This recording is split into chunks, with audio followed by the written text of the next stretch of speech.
நம்ம எல்லாரும் தெய்வ ஊழியர்களா இருக்கிறபடியா நம்ம ஆண்டவரை நோக்கி, அப்பா எவ்வளவு நல்ல தேவன் ஆண்டவரே. எத்தனையோ மிஷனரிமார்கள் கஷ்டப்பட்டு ஒருவேளை சாப்பாடு கூட வழி இல்லாம ஊழியம் செய்யறாங்க ஆண்டவரே.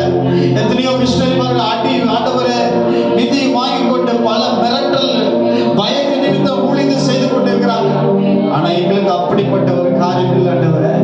எங்களை நல்லா வாழ வச்சிருக்கிறீங்க, நல்ல ஊழியத்தை கொடுத்திருக்கீங்க, நல்ல குடும்பத்தை கொடுத்திருக்கிறீங்க. எவ்வளவு போராட்டம் வந்தாலும் அதை மேற்கொள்வதற்கு பலனை கொடுத்திருக்கிறீங்க. ஆனால் இன்றைக்கு சாமி உங்க சமுத்திரம் வந்திருக்க எங்களை பலப்படுத்துங்க ஆண்டவரே. எங்களை பலப்படுத்துங்க ஆண்டவரே. எங்க சரீரத்தை பலப்படுத்துங்க, ஆவி ஆத்மா பலப்படுத்துங்க. எங்கள் உள்ளத்திலிருந்து ஆராதிக்கிற ஆண்டவரே.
Bye.